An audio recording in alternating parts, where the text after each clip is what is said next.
Good evening, Broncos country. You are watching the Orange and Blue View podcast with myself, Thomas Hall, and Ron White, my co-host. And tonight we are going to be talking a little bit about some news of Chris Sims jumping into the Sean Payton coaching abilities and what he brings to the table. So if you haven't seen that, that's going to be interesting. But first, we'll jump into the chat, see who's here. Hopefully, there's quite a few people jumping in. We've got Dylan, of course, is always coming in here and letting everyone know he's a staff writer with us to make sure you like the show, share it on all platforms, and subscribe to Mile High Huddle YouTube. So, Ron, how you doing today? I'm doing well, Thomas. Nice. Good. This weekend here in Atlanta, so everything's good so far. Nice. Yeah, I got a little sun. I like I was telling you earlier, I got a little sunburnt today, so my forehead's a little red. It's turning nice weather, getting out in the sun, so it's great, and getting and starting to get into the off season, which is always fun. And we always get these get different comments, right? We get people chiming in, analysts and whatnot. So what we're going to talk about today is what Chris Sims said. I'm not sure what network he said it on, but he was talking about Sean Payton. So I'm going to read this and it's going to take a little minute. But he says, Sean Payton, for my money, is, of course, one of the best head coaches we've seen in football in the last 20 years, let alone, without a doubt, one of the best offensive minds we've seen in football for the last 20 years, maybe ever. So that's some pretty good praise right there. One of the best coaches over the last 20 years, one of the best offensive minds. And he says, let alone, it's not just about stats and throwing the football. I think people sometimes see that and they just think, oh, it's Drew Brees and we're going to throw it everywhere.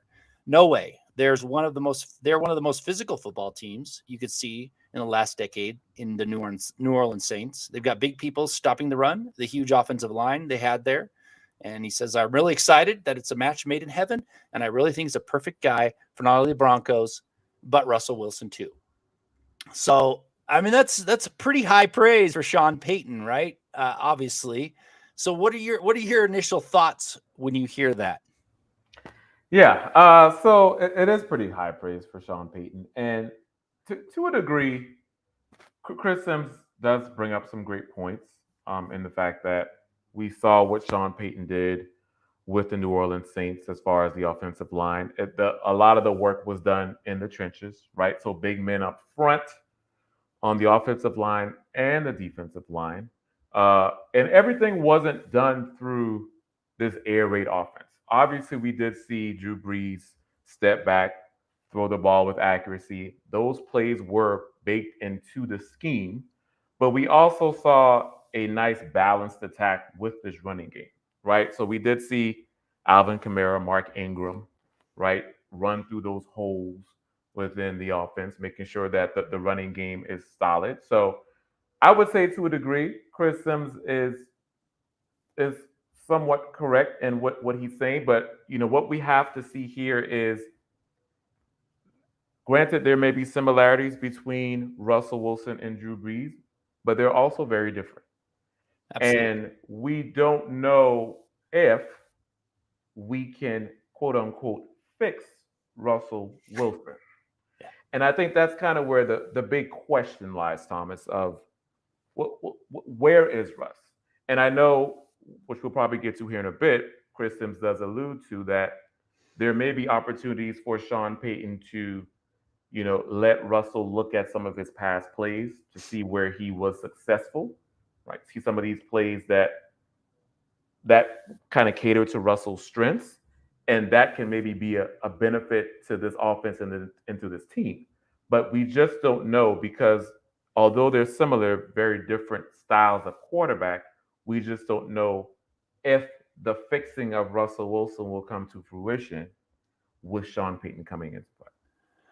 Yeah, well, I mean, that's yet to be seen, but I will tell you the offense is going to be a heck of a lot better under Sean Payton. I mean, I went back and looked at it. So from 2006 to 2020, before the wheels came off at the quarterback situation, his offenses scored over 500 points more times than they scored under 400 points. So they're definitely going to score some points. So that's going to bring some much needed relief to Broncos country, having watched what happened last season. But he makes some valid points, right? He has an offensive mind.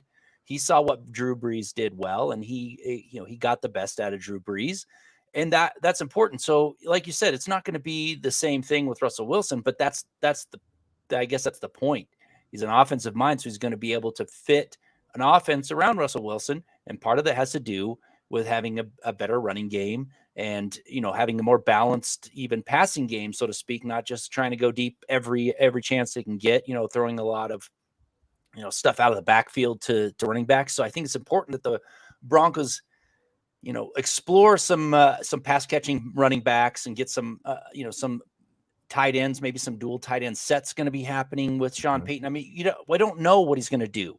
We don't know because this offense is kind of set up differently, but one thing is for certain. We're going to see a better offense. We're going to see a better game plan, and we're going to see something that plays to the players' strengths. But one thing that I did find interesting was the comment about the physicality up front. Now, the Broncos ran the zone blocking scheme, kind of. They didn't do a great job of it.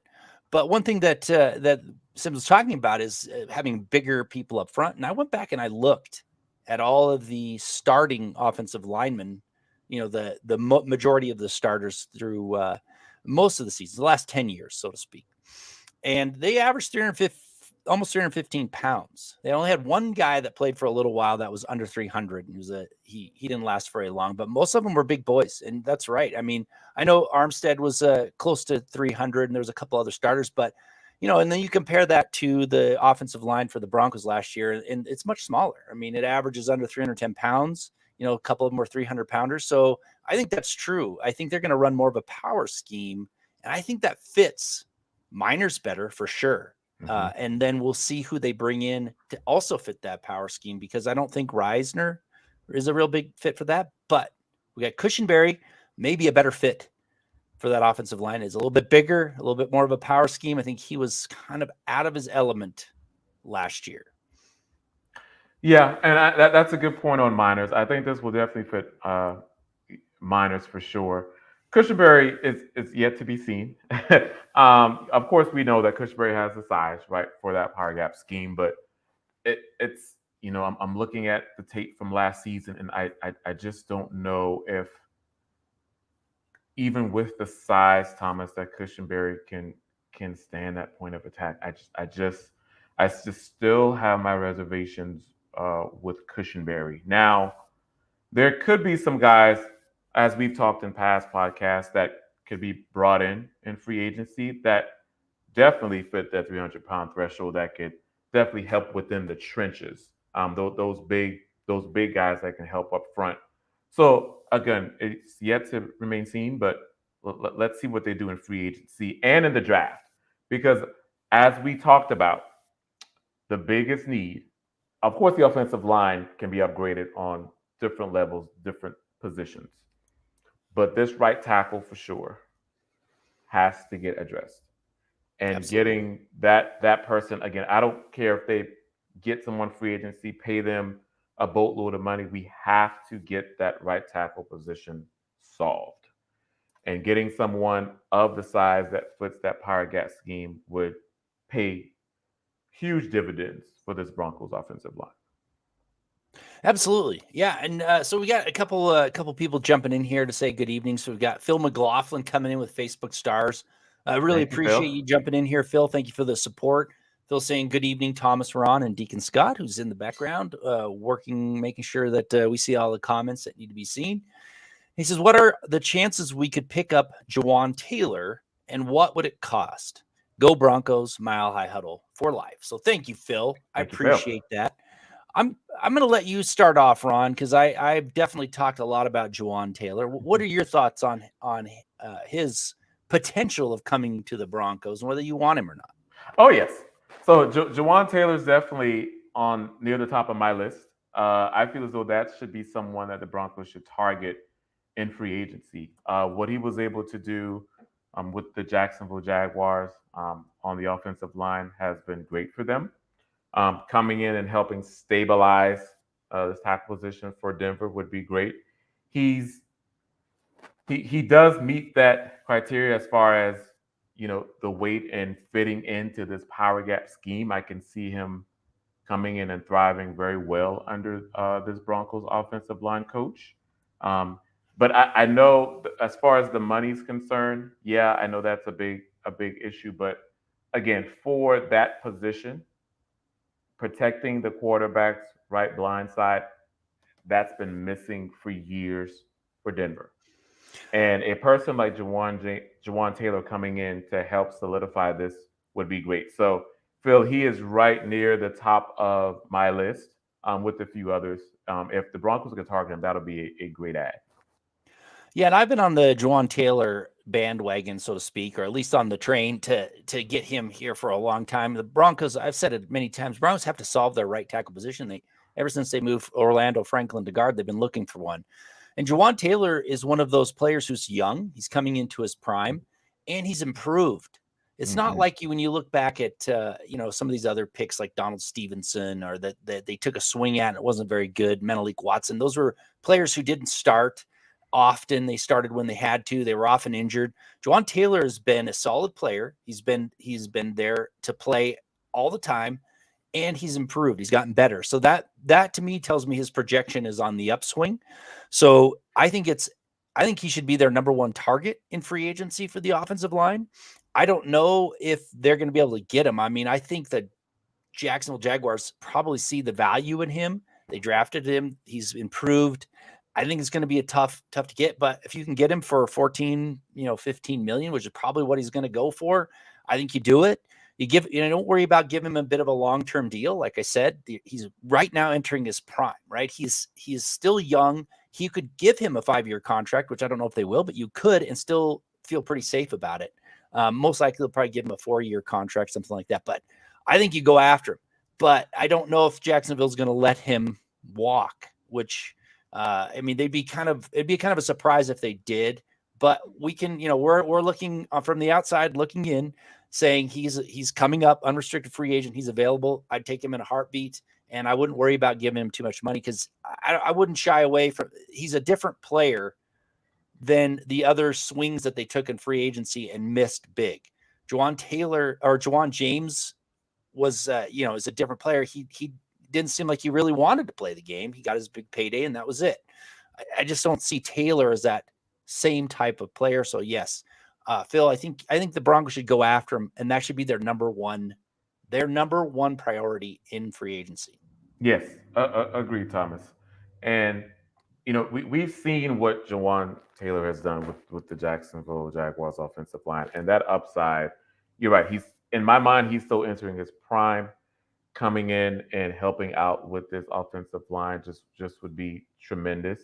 Power, size, helping to protect Russell Wilson, and to the point of how much he would cost. Yeah, I would say yeah, but it's probably between that 14 to $17 million range a year, and I can maybe see like a 4 or 5 year deal um, for him. But yeah, that's definitely one player with a few others I have in mind, but definitely Jawan Taylor is high on my list.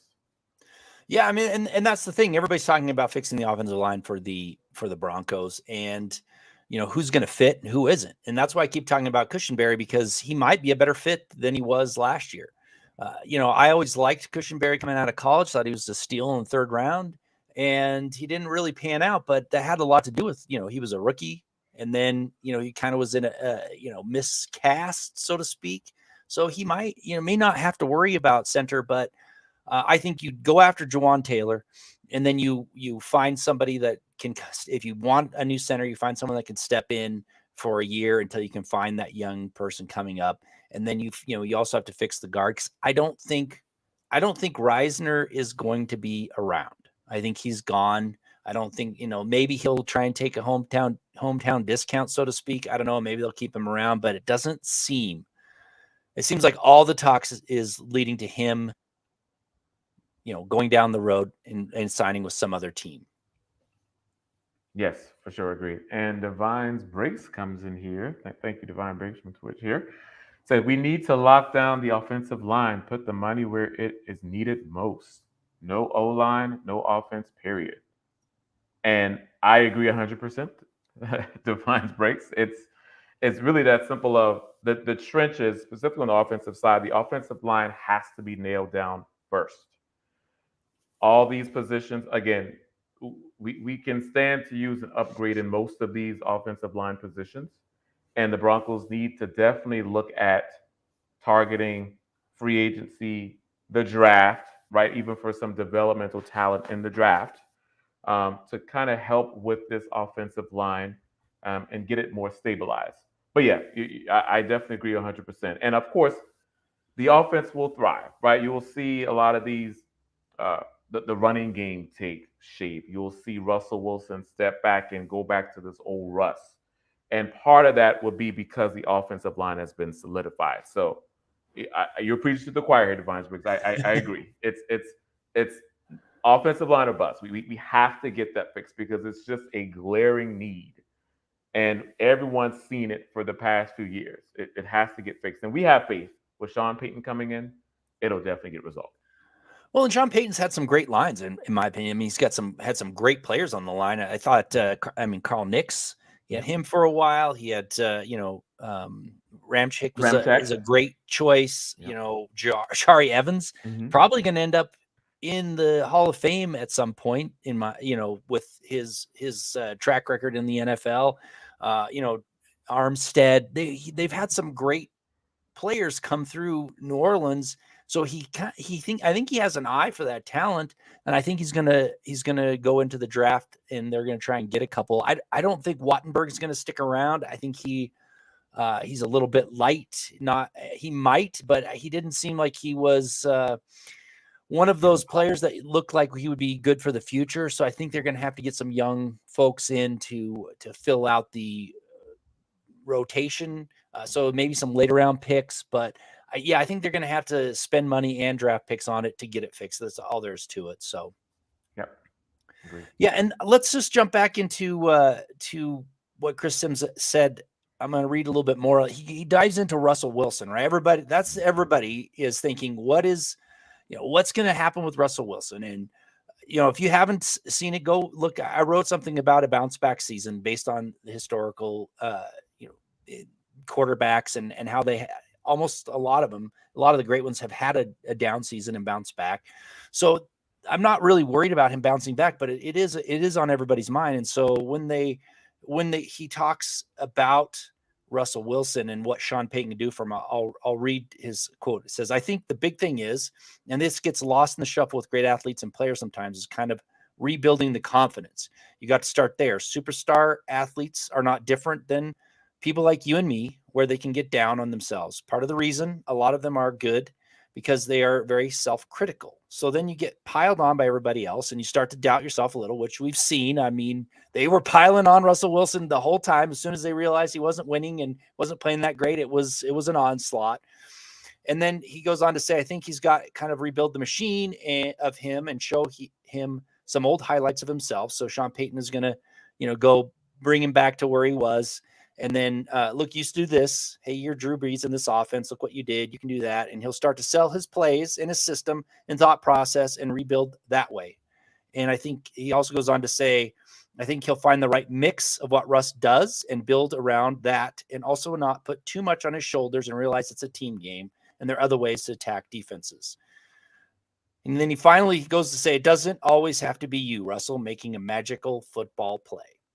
Yeah, and I think that's kind of what we saw happening. I think he did get his confidence hit a little bit. I also think he was trying a little bit too hard, but I also think that when he was back in Seattle, I think there's a couple times where he carried that offense himself. So he was used to it, but with the mess that was going on, it was really hard for Wilson to really kind of step up and be the Russell Wilson that we knew, because it was a mess there in Denver last year.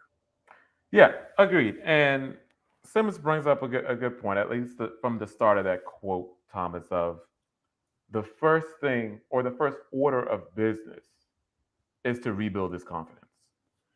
We did see, the fall off, and Sean Payton coming in, reassuring Russ that, he is a Super Bowl winning quarterback, that he does have elite arm talent, that everything through this offense, you don't have to be the hero all the time in this offense. I think reassuring him of that would definitely be good for this team. And then also with that, bringing in some of the old plays from Seattle and some of the plays we saw later in the year, right, from Russ, with the foundation of the running game. I think as we start to see this picture painted, that will start to boost Russ' confidence. And then we'll start to see a better Russ, and then we'll start to see a better offense. So, in a way, we can definitely see where Sims is coming from, of the sense of let's start with your confidence. Let's build this scheme in my vision with how I see your style of play with this scheme, and then we'll be able to produce and score points. So, Yeah, and it all boils down to confidence. You could tell it was shaken and mhm. and it wasn't working. So once they changed that offense, it started to work a little bit better. So Yep. I think that helps. But yeah, I mean, Peyton's going to come in, put players in the right position to succeed on the offense. He's going to build that offense around Russell Wilson's strength. He's going to build that offense around what he does best. He's going to make it a balanced offense. It wasn't, his New Orleans Saints teams were pretty balanced in the running game, Mhm. but they were also balanced in the passing game. They weren't just one dimensional. They had a lot of different things they could run. So I think he's got it. Like Chris said, he's a great offensive mind. He's going to build that offense. He's going to make it fit Russell Wilson. And if this doesn't work, if Russell Wilson still struggles, then we know something else is going on. But I don't think he will. I think he's going to have a bounce back season. He hasn't been significantly injured. Most of the time, great quarterbacks, you see the drop off and never return because they had major injuries, and that's it. They just can't get back because whatever. Peyton Manning, his neck finally caught up to him. Dan Marino was wearing a special shoe after he, blew out his Achilles. He just was never the same again. You see that, in the past, but Russell Wilson's been relatively uninjured. I mean, you could say that getting hit all the time has worn his confidence down, but that's the whole point. We go back to the offensive line. If you can build a great offensive line around him and make him feel safe back there, he's going to have a bounce back, better season. Yep. Agreed. Yeah. So we got Phil McLaughlin coming back in. He's changed the subject a little bit. Thanks, Phil, for coming in again from Facebook. He says, what do you guys think about one-year deals for any of these guys? Jaron Hargrave, Hassan Ridgeway, or Tristan Hill? Well, I don't know if they're going to take one-year deals. It would be nice if they did, but I think Javon Hargrave is looking for a lot more money than that. And I believe his projection, like when you go on Spot Rack, I think it's like $20 million. I mean, that's a way too much money that I think for him, for the Broncos, when they've got other needs to fix. Mm-hmm. The other guys, Hassan Ridgeway and Tristan Hill, I'm not really well versed on those guys. I can take a quick peek. Ron, I don't know what's your thoughts on Javon Hargrave or the other two guys? Yeah, and I would imagine, Phil, you're referring to Hassan Reddick and Taysom Hill. So for the only guy from this list I can see maybe considering a 1-year deal would be Taysom Hill, just because he's that Swiss Army life, can do it all in Sean Payton's offense, as we saw in New Orleans. So maybe bringing him in on a 1-year deal to see what he does, right? In the event that we don't wish injury on anyone, if Russ gets hurt, right, or things like that, then he can kind of come in and step in and hold the torch for a little bit. But I would say Javon Hargrave and Hassan Reddick, they're going to command a pretty penny, especially after what we saw from Hassan Reddick this past season with the Eagles. So I don't see them taking 1-year deals at all. Those guys are looking to get paid based on what that Philadelphia Eagles defense did last season. Yeah, and I would say, I mean, if it is Hassan Reddick, he's going to get a big payday, and Yeah. the Broncos have already paid Gregory, so they need to get him healthy and keep him in the game. They can't afford to pay another edge big money, and I'd stay away from Hill. There's no need to bring him in. I don't think it's necessary. I think they need to build that Russell Wilson offense and bring in somebody who plays like Russell Wilson as his backup. They don't need a gadget player. They need real offense with real wins and real plays. That's my opinion. I would stay away from it just because they need to spend the money elsewhere. They've already spent too much at edge. They don't need to spend the money on Hill. Phil McLaughlin's coming back in. Thank you so much, Thank you, Facebook. Phil. Again, I appreciate the support, Phil, and we appreciate you being here. It's great seeing you. More people can jump in, throw us some support. That would be awesome. But Phil says, am I the only one that remembers a time the fans and coach were talking about getting Elway out? Hopefully Wilson will also shut up the doubters. I'm assuming when you're talking about when Elway the player, and yes, I remember that vividly. In fact, I was talking about it on Legends of Mile High yesterday morning. Someone talked about the Sean Moore, Tommy Maddox rotation game where they rotated every play. But yes, I remember that. I remember not only back then when Reeves wanted to get Elway out, there was a time in their Super Bowl run when he got hurt, and the second run, and Bubby Brister came in, and fans were clamoring for Bubby Brister to come in and be the starter and not let John Elway be the starter when he came back in. And sometimes it becomes really ridiculous. And John Elway had some terrible years, man. Statistically speaking, he had some bad years, but he turned it around. And he's one of the only quarterbacks who had a much better career after he was in his, kind of twilight. So in his 30s to 38 when he retired, he had the better career then, and it was all because he had a better offense. Jim Fassel came in, brought in the West Coast offense. That was his best season that year that Fassel came in 93 as his offensive coordinator, and then of course Shanahan came in and got the best out of him. So that's the point that I think Phil's trying to make, and the point that I've tried to make, that you bring in a better offense that fits Russell Wilson, he's going to be a better quarterback again. And that's just the way it is, right? So I don't know about your thoughts on that, but I do remember that. Thank you, Phil. Thank you, Phil. Yeah, I might be a little too young to remember people wanting Elway out. I remember just watching some of the old um, Elway tape and can definitely see why I should say maybe people would calling for him. But you're right. He did, at the point, obviously he turned it around and helped the Broncos won those championships. But I do hear rumblings of, the dark days. I know I have some friends who are Broncos fans as well, talking about those those dark days back when Elway first came on. So I definitely understand that. Well, it's a parallel. It's fans are fickle. And they want to they want to see wins now. And if Twitter was around, social media was around in '83 when Elway lined up and behind the guard instead of the center in one of the games, they were screaming for his release already. This world of talent, that they traded to get in the first round. For the Colts, a first round draft choice, people would have been like, "Oh, get this guy out of here." He's, fans don't have the patience anymore to wait and see.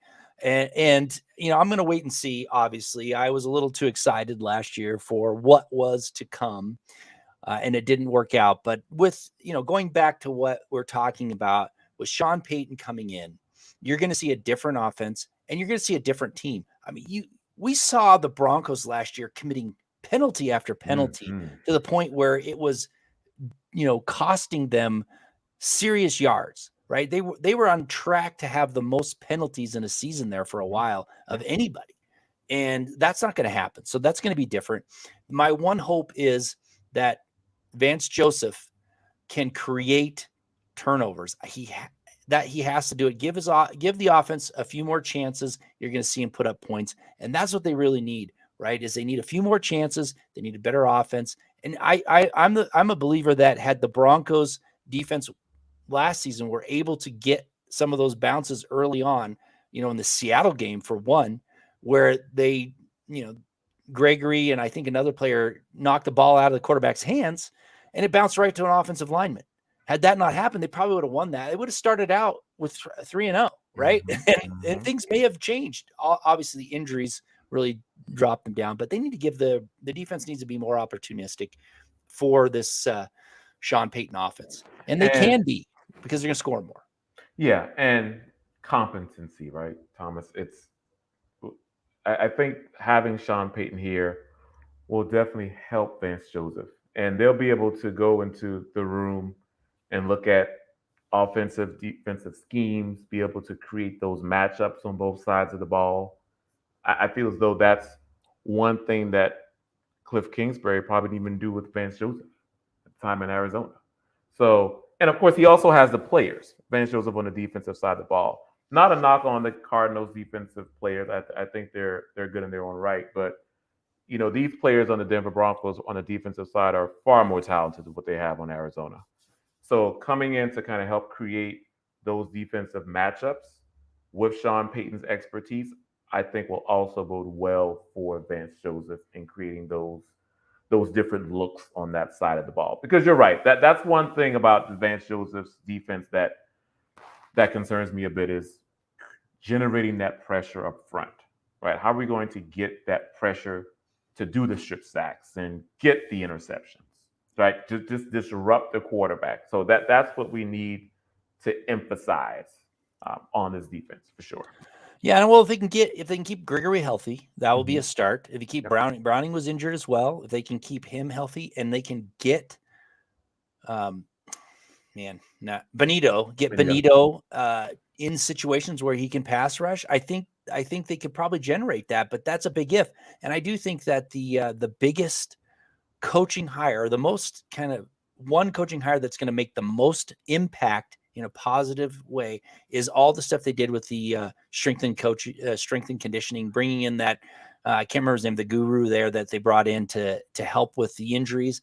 If that works, that is going to be a massive change in a positive manner, because I don't care how good of a coach you have. I don't care how elite of a quarterback you have. If your team is riddled with injuries and you're down to third and fourth string players and you're bringing people off of the street to jump in and play, you're not going to be able to compete, because there is, talent does play a huge role. I know that coaches, and quarterbacks make a big part of this, but when you're injured and you lose talent, you're going to lose football games. It's tried and true all through. I mean, only one team that was the Green Bay Packers, I think, that had a lot of injured reserve end up winning the Super Bowl. Otherwise, they don't do it. So that's a huge change, and I think that's a big change that was going to come through.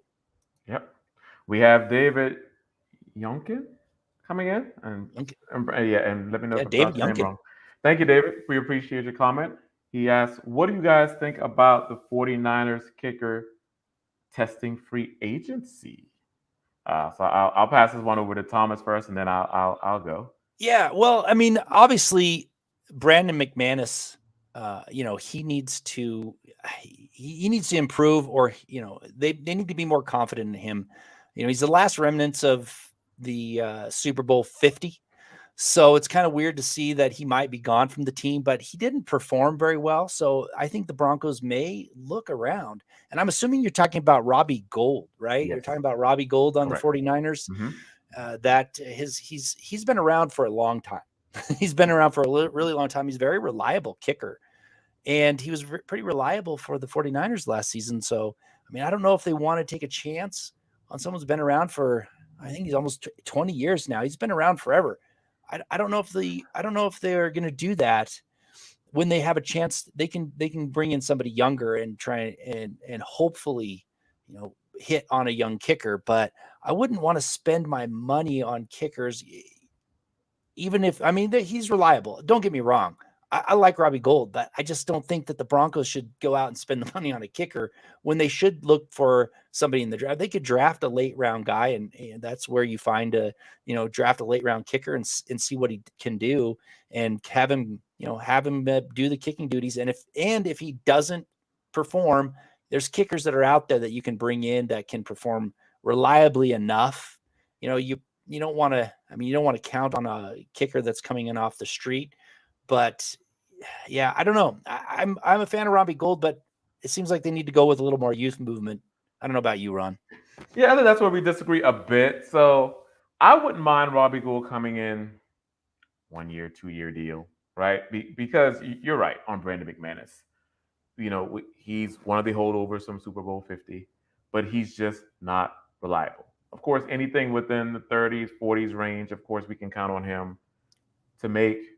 Anything beyond that, it's flip a coin, and I know he's been out there on the sidelines, eager to kick from distance. And the times that he's done it, he's just come up short. So we definitely do need an upgrade at the kicker level. And Robbie Gould, you're right. The reliability is what I'm counting on. Again, that 1 or 2 year deal coming in just to see what he can do. And then also, I'm not opposed to them bringing in Robbie Gould and then drafting someone in the late rounds as well. So maybe doing both, right? To kind of have that development, that person waiting in the wings to kind of come in after Robbie Gould leaves or hangs it up, right? To kind of come in and help out. So I'm a fan of Robbie Gould. I've been watching with the 49ers, and you're right. He's very reliable. He does make most of his kicks, and we can definitely use that upgrade because it's in the mile high wind, we definitely can get we need these kicks going in between the goalposts. So yeah, I mean, yeah, I want someone reliable, and if Gold isn't looking for a long-term deal, he just wants to cash in on a big contract for 1 or 2 years, take a chance on him. I don't think the Broncos, I don't think that's their biggest need. When it was last season, the Broncos couldn't score any points, and they relied on their field goal kicker way too much. I don't think they're going to need to rely on their field goal kicker. And it's interesting that we're even talking about bringing in kickers. McManus for a while was a great kicker, one of the better ones that the Broncos have had. So yeah, I mean, I would take Robbie Gould if necessary. I'd like to see someone brought in that's younger. I think they need to work on both positions, punter and kicker. I don't think Waitman was incredibly solid. He had some good days and some bad days. It was mostly good halves and bad halves. So I think it took him a while to get going. But I think special teams needs to be addressed in both kicking duties, punting and Phil McLaughlin's even saying it. What about a punter? Thank you, Phil. Absolutely, yeah. They need to explore some other punters. I know that they got rid of Martin because of I think they were equivalent kickers or punters, and one cost less. But they also saw that it also is kind of costly if you don't have a reliable punter, someone who can reliably punt. And I think Waitman was unreliable. At times it was great. At times it was really bad. Agreed. So, I mean, there's some options out there, definitely. And so I think someone in the comment mentioned Thomas Morstead. He's been around for a long time, very familiar with Sean Payton, was with the Saints for his entire career till just recently. He's someone that might be an option. I don't know if he's still kicking well. He might be someone that you bring in for a year and just see how it goes and solidify that punting position. But there's options out there. I wouldn't want, if the Broncos had like 8 or 9 picks, I'd take a chance on a kicker and a punter or one or the other in the draft, but they're going to have to be pretty selective on who they pick. And I don't know if a kicker is going to be high on their list, but kickers usually pan out fairly well when you take them later. You're not going to do the Raiders and draft a first round kicker. You're going to wait till the 4th or 5th round at least and draft a kicker that can come in and be reliable. Yep. I agree. Alessandro Rhymes, thank you for coming in. Appreciate that. Max Garcia at left guard. Thomas Ron, ? Max Garcia, that I'm assuming that's the same Max Garcia that was drafted by the Broncos a few years back. And it's weird to hear that name because he kind of flamed out, but I think he's been doing pretty well with the Texans, if I remember correctly, but I could be wrong where he was at. But I mean, if I'm going to bring anybody back, I don't think it's Max Garcia. It's Conor McGregor. Conor McGovern. Sorry, got the UFC mixed up there. Conor McGovern. I'd bring him back before I bring Max Garcia back. I don't know what your thoughts are on it. He was with Cardinals. Sorry, he was with the Cardinals last year. Yeah, I'm in agreement with you there, Thomas. If there's anybody to bring back, it would be Conor McGovern. Max Garcia, although I didn't really watch much of his film when he was with the Cardinals, I just remember him when he was in Denver. It didn't really, like, he was just okay for me. The power wasn't there. He kind of flamed out after a certain period of time. So I wouldn't. I think if I'm looking at guard, I would look elsewhere. But yeah, for this team and the type of scheme that they're going to run, I don't think Mike Scarcey would be the best fit. Yeah. Yeah, and when he was fairly reliable when he was with the Broncos. He didn't miss too many games. He started 16 games for a couple seasons, so he was adequate, but he wasn't great. And then since he's left, he has not. I don't think he's remained healthy consistently. Right. And now he's going on going to be 32 or 33 going into this year.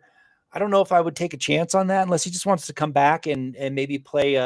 Versatility is important along the offensive line. So, I mean, I get your point, Alessandro. I get your point that, he's going to have some versatility, play center, play guard. He could be a good rotational player, but it would all matter on the length of contract and the cost of that contract. But I think they have starting needs more than they have rotational needs. So they need to spend money where they think they can get a starter. And if I'm going to bring somebody in, it's like I said, it's McGovern, or I'm going to go after someone like a Rodney Hudson to give a 1 year kind of hopefully start kind of deal that he can solidify one position along the line as they continue to build this thing into a better unit.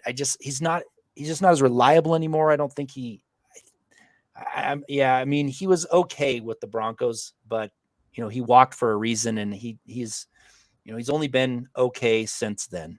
Yep, agree. Yeah, right there with you. All right, so we are getting fairly close to the end. If we don't have any more comments, maybe we could start to wrap this show up. We have I think Mark Knapp coming in with a comment about trading Judy. He wants to get paid. So Mark Knapp coming in from Facebook, appreciate it. He says, I think we should trade Judy before he wants paid. Thoughts? I would take a second or a third. Ron, you jump in there. I've got my thoughts on Judy, and I'm not going to claim he's the best player on the team and whatnot, as we've seen. But yeah, let me hear your thoughts on trading Judy for a second or a third. Thanks, Mark, for your comment. We all appreciate it. So I'm not a fan of trading Judy just because we saw what he can become. We saw what he did in this offense last year. He essentially was your number one, right? When Cortland Sutton took a back seat, Cortland Sutton wasn't performing up to par. We saw what Jerry Jeudy can do with the ball, right? Stretching the field, getting open with the route running. And that's something that would definitely help in a Sean Payton offense. So trading him for a second and a third, I just don't think would be good. Plus, Russell Wilson needs all the weaponry he can get with this offense. We have Tim Patrick coming back from injury with Jerry Jeudy, paired with Greg Dulcich. So all the weaponry to make this offense click. I don't want to trade anyone. If, and I'm saying this if in air quotes, if there is a potential for someone to get traded, in my mind, it would be Cortland Sutton, just because he did take that step back last year. But no way am I trading Jerry Jeudy just because from what I saw last year. Now, I understand, he's just, for some, he just may be another guy, we maybe can get on the receiver, but just him being able to, make defenders miss, getting open, getting separated. I think those are qualities that Sean Payton loves and can definitely prove valuable in this offense. Yeah, I agree. I think he's going to get the best out of Jerry Jeudy, and we saw what Jerry Jeudy can do. He's got a world of talent, and we really don't have to sit here and wonder about it because he's a first round draft choice. So they have this 5th year option. They have control, so they've got control for 2023. And if he plays great, they have that 5th year option. They don't have to trade him. And I think he was playing in the wrong spot for a while under the Hackett offense. And I think he really took off. And then once you bring Patrick back, you got Sutton, hopefully will be used more appropriately. You're going to have a 3-headed monster there at wide receiver. I think he's going to really take off. He's got a load of talent. As long as he stays healthy, he's going to be a good player. So I don't see the need to trade him this year in this offseason. Now go into next year, see what happens. You still have control over his contract. So then you can see what you want to do after that. But I would take a second or a third for him this season. So Gary Palmer, it's good to see you. One of the Mount Rushmores of Mile High Huddle fandom coming in here. Gary Palmer with a super chat. We really, really appreciate it. He says, Thomas, Ron, Scott, and Broncos fans, after right tackle, is center the next position of need? I think so. I think the part of on offense anyway, I think it is, I kind of go back for it. They need running backs because they don't have any. Right? They just don't have any running backs really. Everybody's either leaving free agency or injured, and the cupboard's bare there. But someone that can reliably make the calls, the line calls, and solidify the center position, whether that is, Cushenberry taking off for some reason or they're bringing somebody in, I think it's an important need. And because the offensive line is the most important need across the board, once you fix right tackle, you've got to do something about that center position. And someone reliable. And that's why I keep talking about Rodney Hudson, right? I know he's been injured, but he's savvy. He can make the line calls. And if he can rekindle a little bit of that old of Rodney Hudson of old and stay healthy, you could give him a year contract and solidify that while you're looking for the center of the future. If it's not Cushenberry, I don't know it is. I don't know if it is Cushenberry. He wasn't very good. And I think the Broncos are going to have to explore some young options there going forward. What about you, Ron? And thanks, Gary, for your chat and question. We appreciate you. So yes, Gary, to answer your question, absolutely. After right tackle, center is next in line. We have to get someone back there making the calls. We can't have people being pushed back at the point of attack. Someone has to know what they're doing. We have to have that center come in and be that stabilizing force. And then I would say after that would be left guard. But the way I would rank it, right tackle, center, left guard.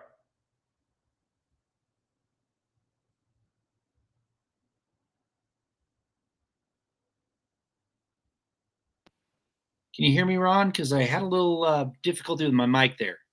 Yes. Do you hear me now? Oh, yes, good. I can hear you. Yeah, yes. Muted me for some reason. I don't know why. Just out of the blue. So these temperamental things. Phil McLaughlin's coming in with a question. Can you guys explain compensatory picks? Now, this is not my great, not a free agents expert. I know we have a couple on staff, but compensatory picks is an equation, basically. We don't know the exact equation, but if you go to Over the Cap, you can kind of see it. If you lose a player and you gain a player and they're equivalent, salary, so to speak, when you sign them and they sign somewhere else, those will cancel out, right? So if you don't sign anybody and you lose a player, you don't sign somebody that's equivalent to that lost player, you're going to get a pick.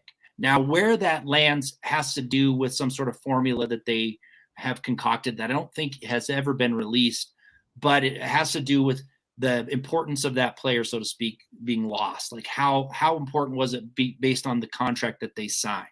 So if you lose a really valuable player, that's going to be a higher compensatory pick than somebody that goes and signs for a couple million per year.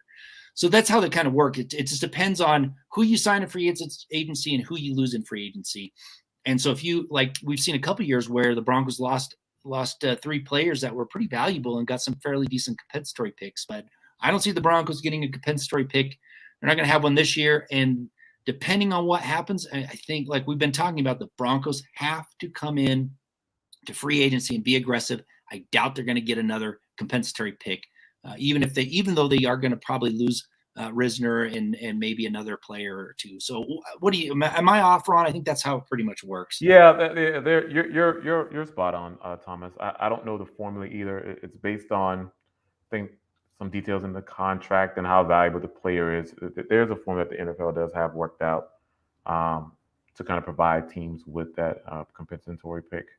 But yeah, you're spot on. I don't know all the details out of myself, unfortunately, but in a high level, that's what it is. Yeah.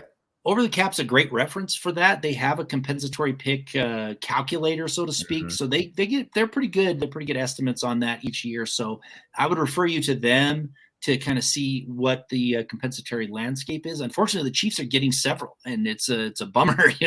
A team that just won the Super Bowl is going to get handed, I think, 3 compensatory picks, which is awful, especially since they're in the Broncos division. Yes, I know. And then we have Deuce from NO coming in here. Thank you, Deuce. We appreciate you. He says we can't keep trading good players because they want to get paid. Keep Judy. Yeah, Yeah, right. absolutely. We can't. These are good players that either Elway and or George Payton drafted that that we've seen do well, and to trade them and to reduce the weaponry for Russell Wilson when we have Sean Payton trying to get us back to relevance, I just think that's very counterproductive. So I would say on the offensive side of the ball, Deuce, right, for sure, we have to keep the players we have intact if possible. Just to make sure we have more, I guess, targets, if you will, for Russell Wilson to succeed. Well, and I go to I think about the draft as what's behind door number 3. People are like, oh, get rid of this person and we'll go get a draft pick that comes in and replaces them. And it's not that easy. I know there's a lot that goes into the draft, and it's kind of funny because Cecil Lammey, great guy who great media guy in Broncos country, was talking about it's not a crapshoot. And so I actually went and looked at the probabilities of drafting impact players by round versus actual probabilities of rolling 2 dice. And other than the first round, they're all pretty much spot on. The first round is a lot higher, but after you get in the second and third round, it is just like rolling a 6 or an 8 or a 5 and a 9.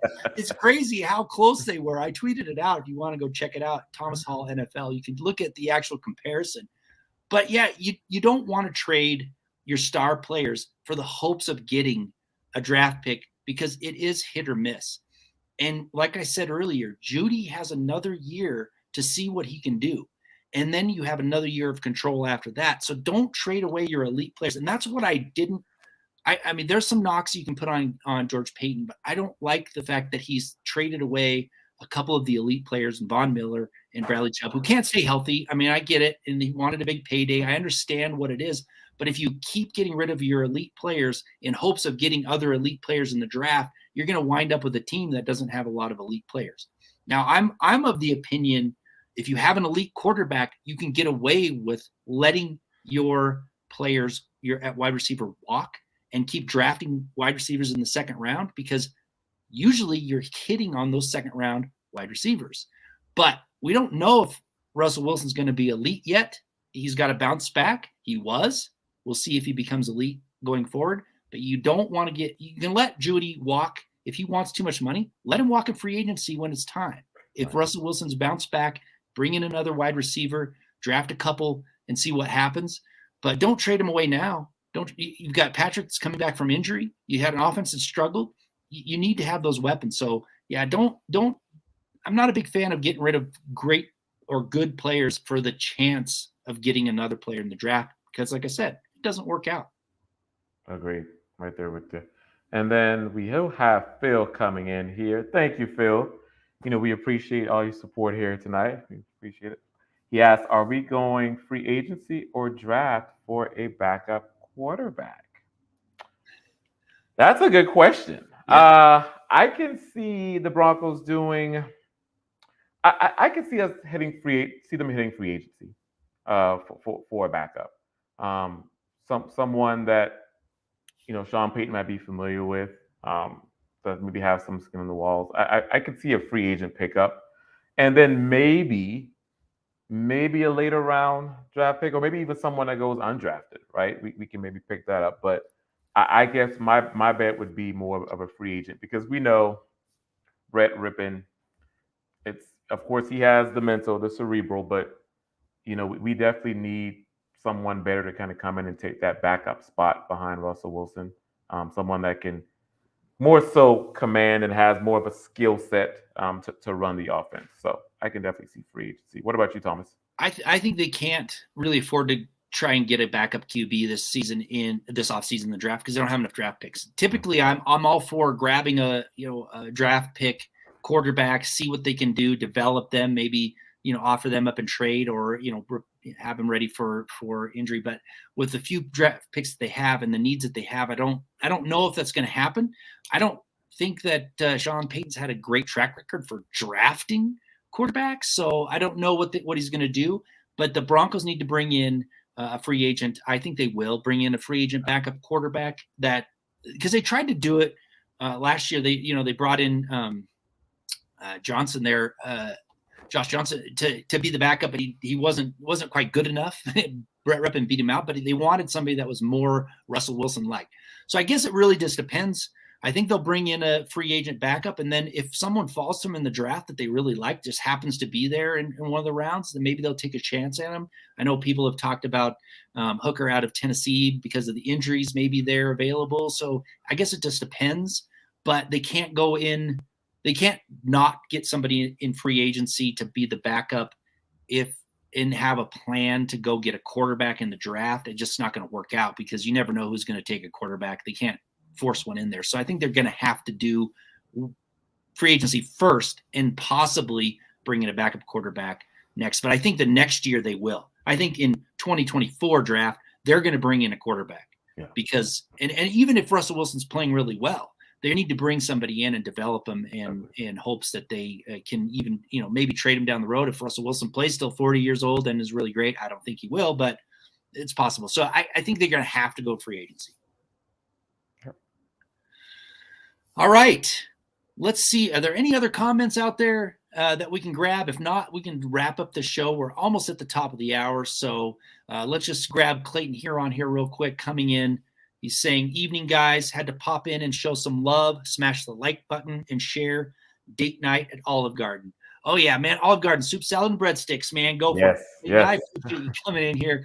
I know Olive Garden, some people don't like it, but, man, all you can eat is always good with me. I'm one of those people that I like the quantity of food. I want to feel full. So even if it's not the highest quality food, I would rather take more and then instead of having a little tiny bit of food and having really, really high quality. So enjoy that Olive Garden on the date night. And thank you, Clayton, for coming in. We really appreciate it.